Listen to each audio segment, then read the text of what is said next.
Bienvenue dans le royaume de la science-fiction, où des récits remarquables se déroulent. Savourez le voyage parmi les étoiles, où les nébuleuses s'épanouissent comme une flore cosmique et où les trous noirs consument le temps lui-même. La vieille coutume humaine du mariage arrangé persiste. Dans les époques anciennes de la Terre, les familles unissaient leurs enfants non par affection mais par pragmatisme pour consolider les lignées, résoudre les conflits et fortifier les positions dans un monde redoutable. Des millénaires se sont écoulés, mais l'histoire, semblable à un général tenace, reste inflexible, ces tactiques étant évidentes dans notre société galactique contemporaine, où les empires stellaires s'étendent dans le vide, le pouvoir s'entrelace avec la mécanique quantique, et la lignée surpasse les armadas. Le contrat de mariage signifie l'alliance suprême, les véritables puissants ne conquièrent pas avec des vaisseaux de guerre mais avec des alliances. L'histoire de la maison Ashbourne et de la maison Ranrock a commencé, comme la plupart des alliances significatives, avec du sang et du feu. Les récits historiques évoquent deux guerriers, Darien Ashbourne, un commandant humain aux yeux semblables à de l'acier et aux poings ressemblant à du tonnerre, et Zalan Ranrock, un noble violetquin dont le pouvoir ancestral pouvait déchirer la réalité.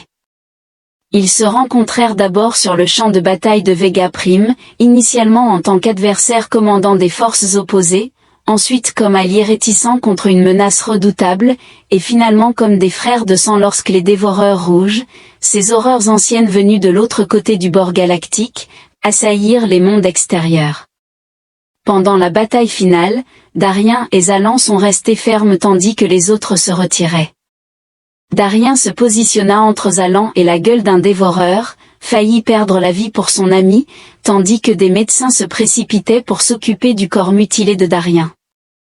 Les deux guerriers firent un pacte qui résonnerait à travers les siècles. Nos petits-enfants se marieront, déclarèrent-ils, le sang se mêlant au vin dans leur coupe car rien ne lie l'amitié comme les liens familiaux qui traversent les âges. Un siècle a passé, le moment est venu d'honorer ce serment. Le palais de Ranrock se dressait contre les lunes jumelles de Cérulé en prime, une structure massive de cristal et d'obsidienne qui semblait absorber la lumière même autour de lui contrairement au palais d'or et de marbre prisé par les humains. Les Ranrock préféraient ce qu'ils appelaient la simplicité et la lavande, bien qu'il n'y ait rien de simple dans la forteresse de 60 étages avec ses flèches défiant la gravité et ses dômes de boucliers de force à l'intérieur de la grande salle des représentants de 12 grandes maisons. Se mêlaient leurs tenues formelles allant des costumes en métal liquide aux robes tissées de lumière d'étoiles capturées. L'air bourdonnait de conversations chuchotées et du tintement occasionnel des interfaces neuronales se connectant à la grille de sécurité du palais. Tout le monde attendait l'arrivée du garçon perdu. Cal 3 Ashbourne traversa les escaliers alors que les portes imposantes s'ouvraient, révélant 6 gardes d'élite de Ranrock flanquant l'entrée, leurs lames énergétiques vibrant d'une puissance à peine contenue. Cal avança, chaque pas de ses bottes de combat noires résonnant contre le sol en marbre violet. Sa veste en cuir, usée et marquée par de véritables combats plutôt que par l'imitation prisée par les dilettantes aisés, était suffisamment ouverte pour exposer le maillage de combat en dessous. À 20 ans, Cal était plus mince que prévu, son visage marqué par les contours nets de sa lignée et des yeux qui semblaient changer de couleur selon ses émotions.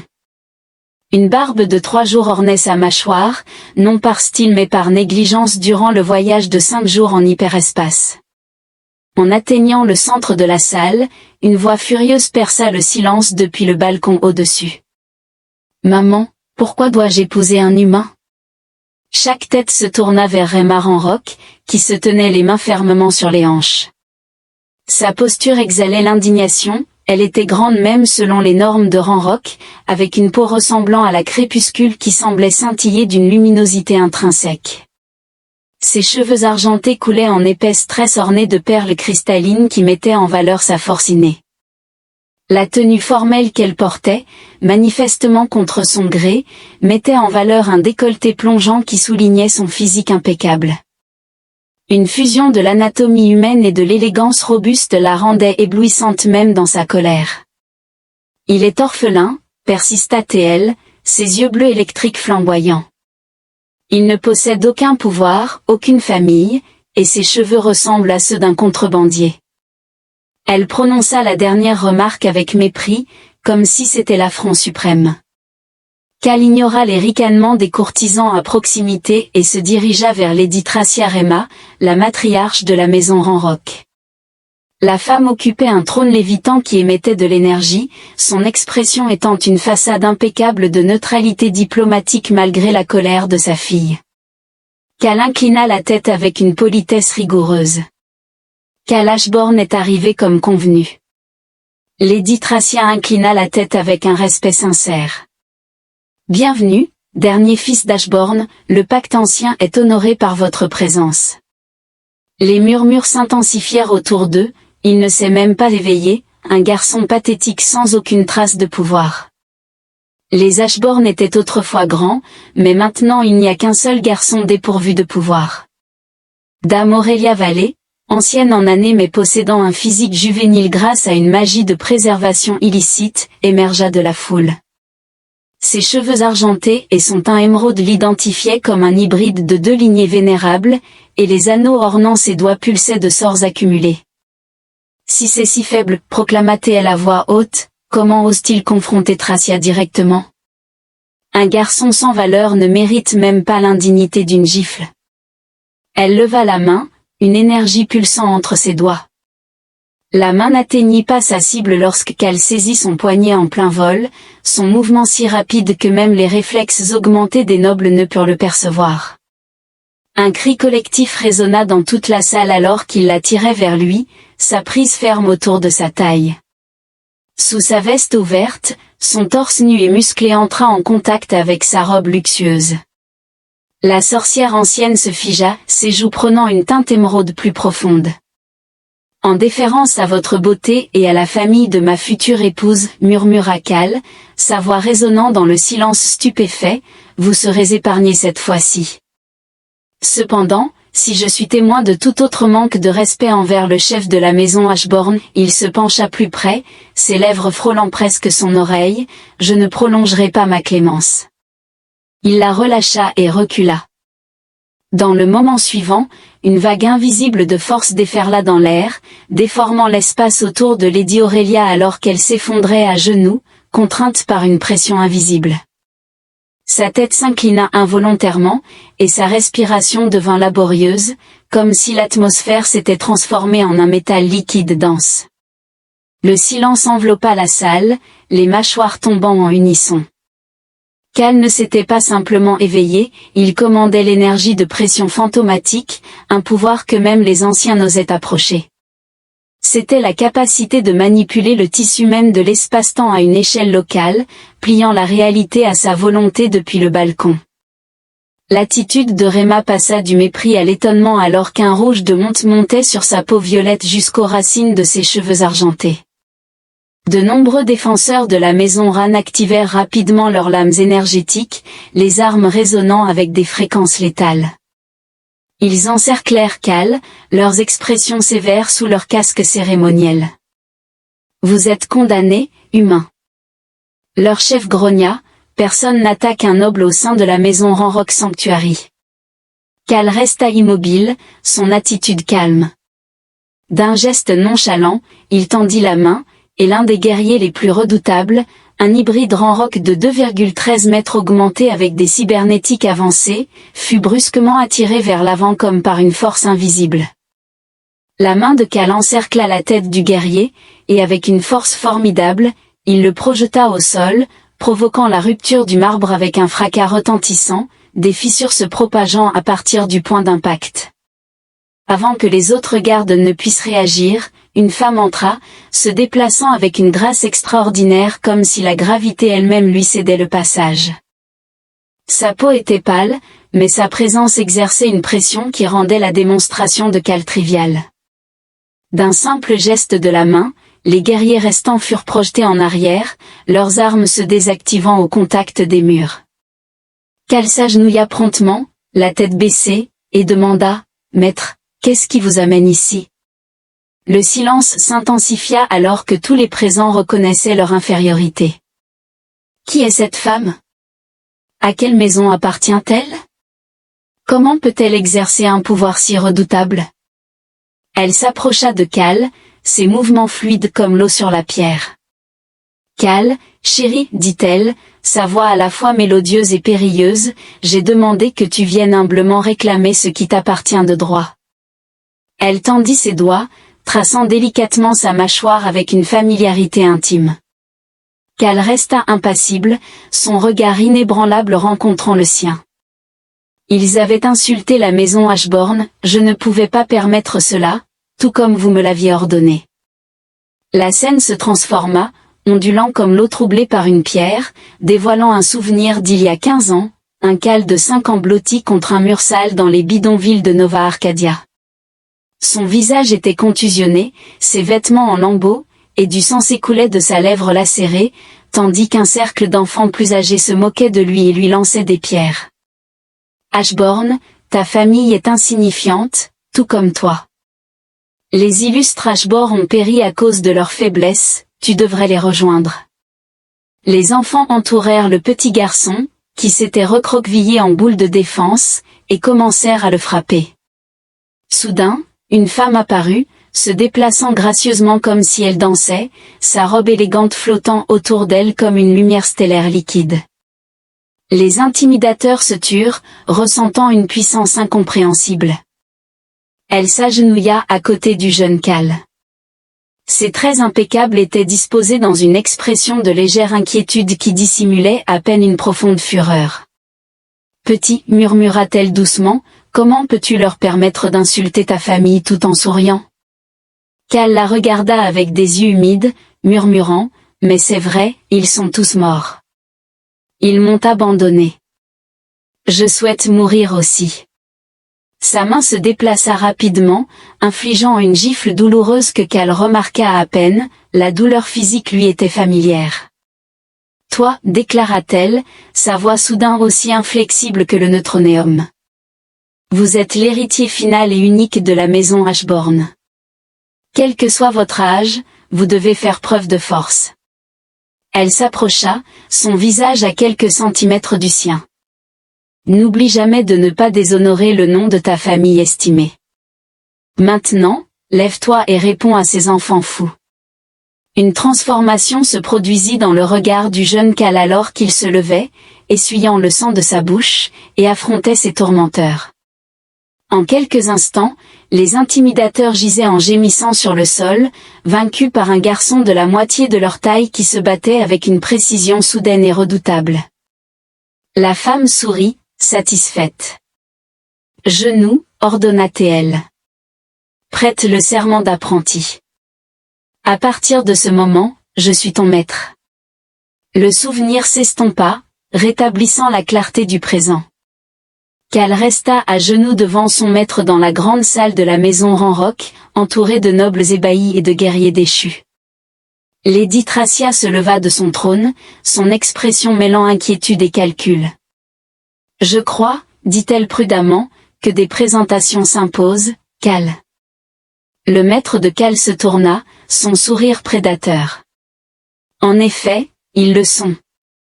Je suis Céline. » Elle ne donna aucun nom de maison ni titre, seulement un nom solitaire qui flottait dans l'air comme une lame. Réma descendit du balcon, glissant avec une grâce fluide le long d'un escalier en colimaçon.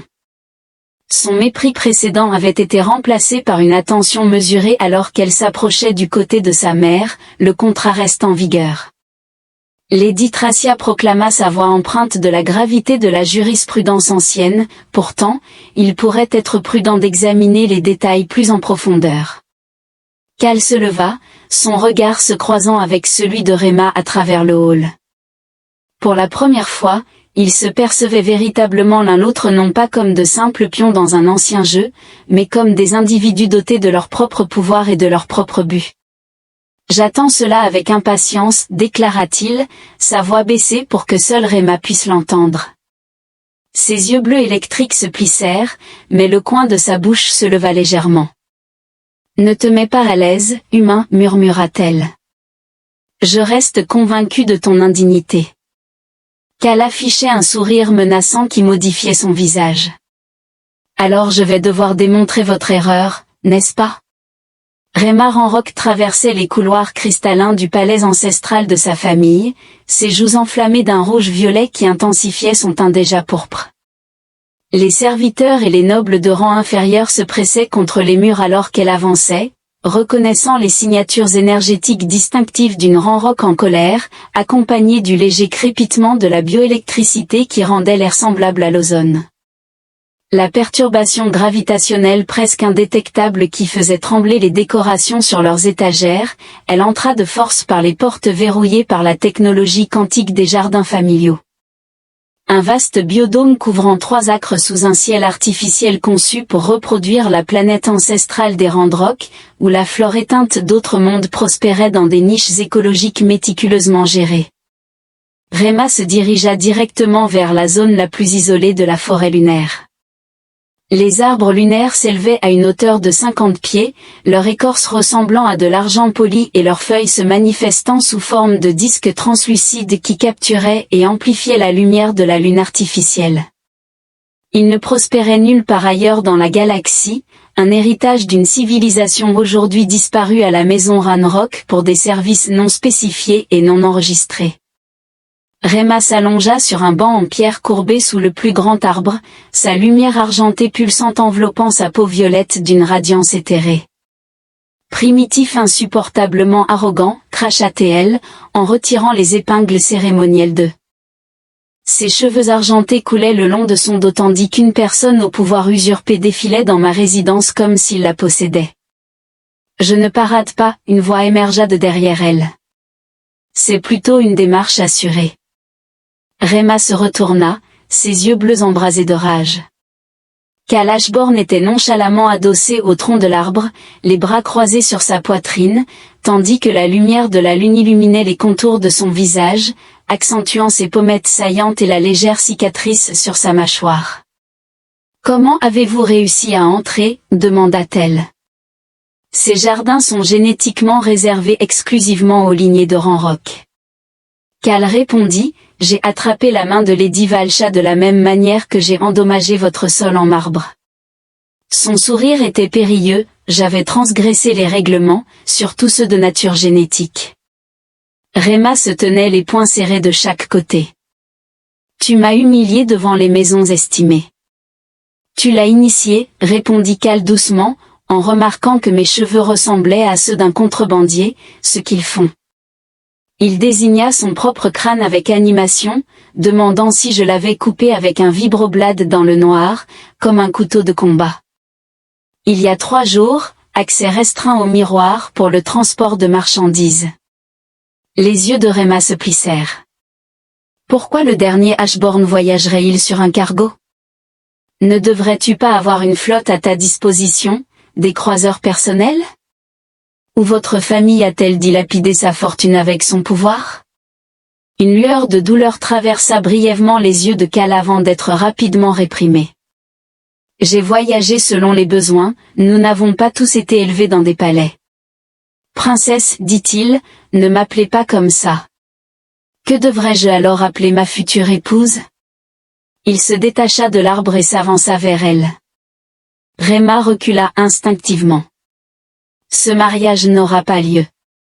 Faites-vous référence à mon exposition dans le hall, à savoir lorsque je me suis défendu d'une agression, ou lorsque j'ai démontré que la maison Ashborn n'est pas aussi déchue qu'on le pense, suite à votre attaque contre un noble dans notre sanctuaire?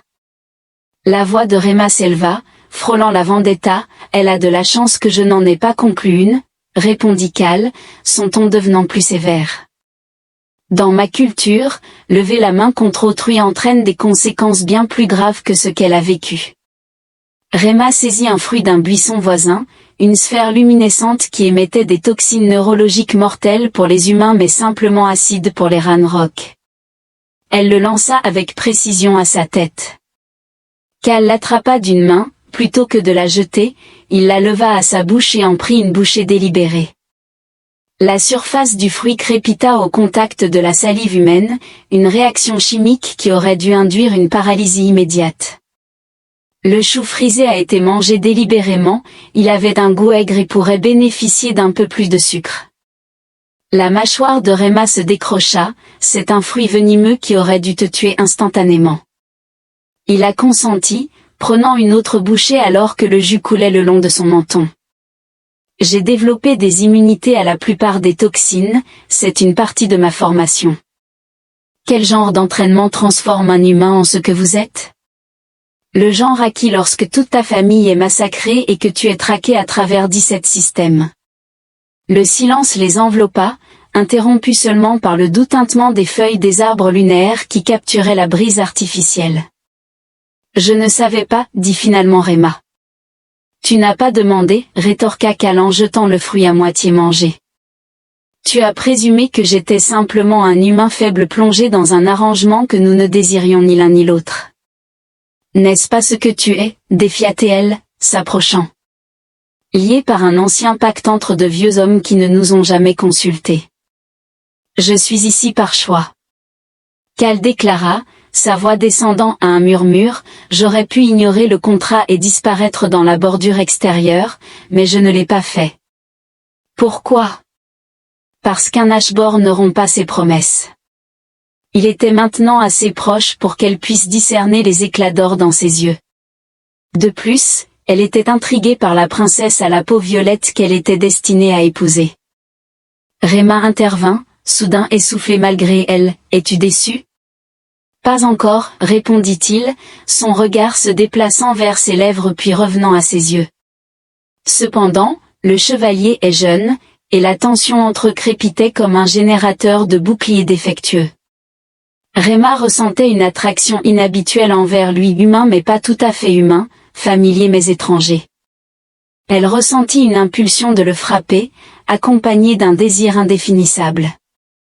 Le moment se fractura alors qu'une explosion lointaine résonnait à travers le palais, déclenchant des alarmes dans tout le système de communication du jardin, tandis que le ciel artificiel passait du crépuscule à une illumination d'urgence rouge sang. Alors que Réma commençait son action, Cal saisit son bras, la tirant vers le bas alors qu'un segment du dôme du jardin s'effondrait vers l'intérieur, éparpillant des éclats cristallins. Celles-ci furent repoussées au dernier moment par le bouclier énergétique de Cal qui les enveloppait. Restez au sol, ordonna-t-il, son ton dépourvu de toute légèreté alors qu'il extrayait une petite arme à feu de sous sa veste, son métal noir lisse orné de nœuds d'énergie pulsante. Protecteur. Réma s'exclama dans son communicateur de poignet, BRH dans les jardins familiaux, répondez. Le statique communiquait avec elle à travers le dôme fissuré. Une navette descendit, sa coque ornée du symbole noir distinctif d'un soleil inversé transpercé par une épée. Valorant inaccessible, Réma a murmuré que les boucliers planétaires avaient été percés. Cal conclut sombrement que quelqu'un avait vendu vos codes de sécurité. Comment le sais-tu? Parce qu'il a comploté cela pendant des années. L'expression de Cal se durcit, son regard fixé sur le vaisseau spatial approchant, Malriche. Velurin prend méticuleusement en compte chaque variable. Le sang de Velurin. Réma se glaça, le dévoreur de lois, l'homme qui a tué ma famille, Cal. Sa voix était glaciale, et maintenant il est venu pour la tienne. La navette descendit, sa rampe de débarquement s'étendant avec un sifflement pneumatique. Des troupes émergèrent, non pas des mercenaires ordinaires, mais des soldats génétiquement modifiés équipés d'armes greffées et de réflexes améliorés. Réma saisit son poignard cérémoniel, la seule arme à sa disposition. Nous devons alerter maman, les défenses du palais ont déjà été franchies. Cal intervint, indiquant que nous devons nous débrouiller seuls. Il la regarda avec une apparence de respect. Nous ne pouvons pas, il y a trop d'adversaires, et ils anticiperont la résistance. Il observa le chemin qui s'étendait plus loin dans le jardin. Il y a une autre sortie, n'est-ce pas? Peut-être un passage secret construit par les Randrock? Réma hésita avant d'affirmer, derrière l'oracle en pleurs. Cependant, nous abandonnerions ma mère et mon peuple. Nous survivrions pour riposter, rétorqua Cal. Parfois, le retrait constitue une manœuvre stratégique plutôt qu'un acte de lâcheté. Une autre explosion résonna à travers le palais alors qu'il naviguait furtivement dans les broussailles, évitant les projecteurs des troupes Véoran. Ils arrivèrent à la statue ancienne connue sous le nom de l'oracle en pleurs, une figure de 12 pieds sculptée dans la pierre noire qui exsudait continuellement un liquide argenté de ses yeux. Réma posa sa paume contre la base de la statue, son ADN activant un mécanisme dissimulé. Un segment du sol du jardin se déplaça, révélant un escalier étroit menant à l'obscurité. Comment avez-vous acquis des connaissances sur Malrich? Elle murmura en descendant, comment as-tu anticipé son arrivée? Je l'ai poursuivi depuis que j'avais 9 ans, répondit Cal, son ton dépourvu d'émotion, ou plutôt, nous nous sommes poursuivis l'un l'autre. Le passage se ferma derrière eux alors que des cris lointains résonnaient à travers le jardin. Les lumières d'urgence s'allumèrent, projetant une lueur cramoisie alors qu'ils se précipitaient dans l'ancien tunnel. Je ne comprends pas, dit Réma, peinant à garder le rythme avec Cal. Pourquoi l'une des grandes maisons nous attaquerait-elle ouvertement? Le conclave ferait. Le conclave ne sert que de bouclier de papier.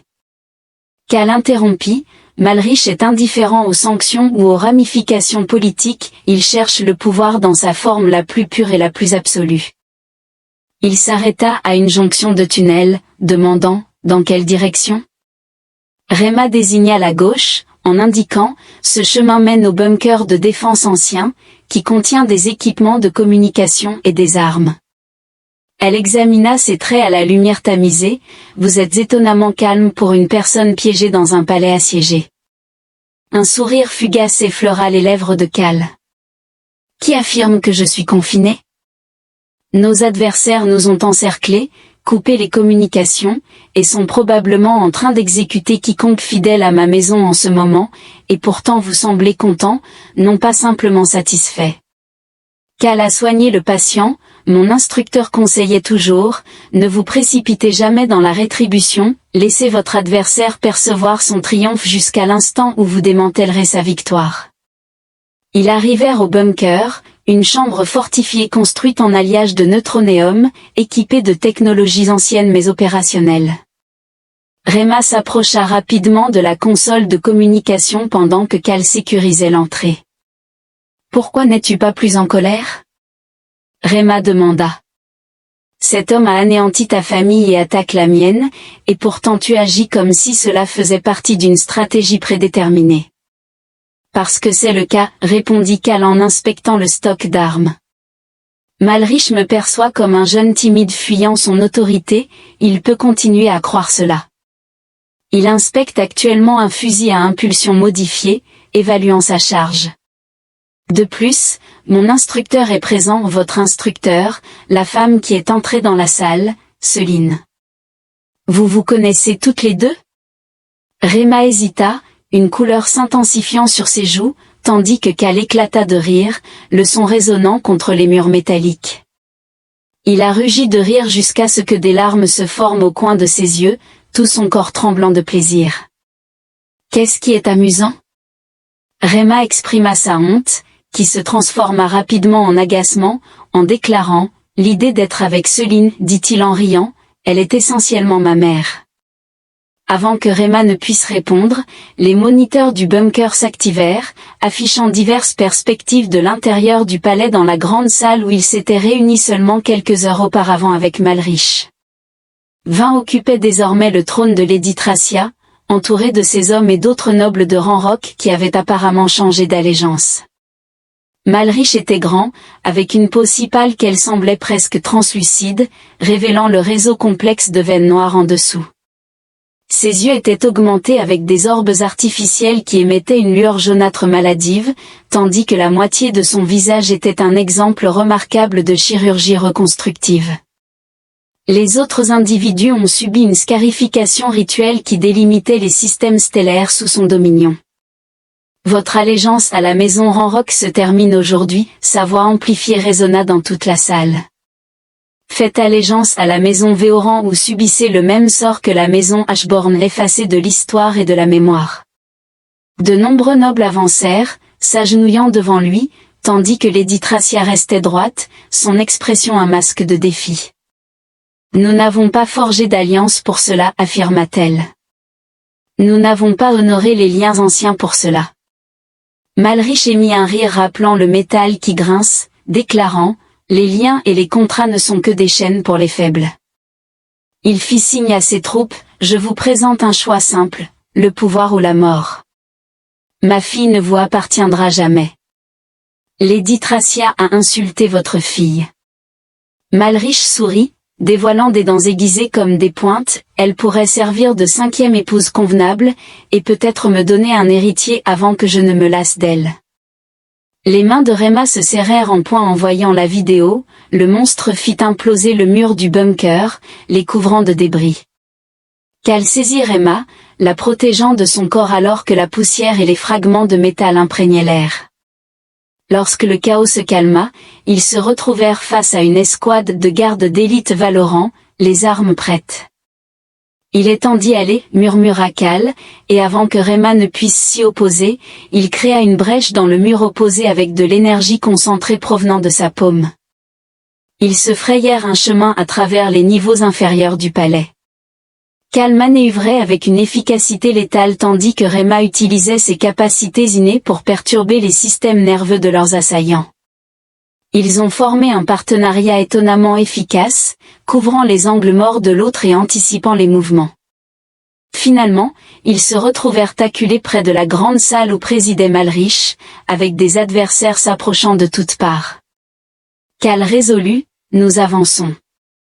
C'est du suicide, objecta Rema. Fais-moi confiance, répondit Cal, son regard fixé sur le sien.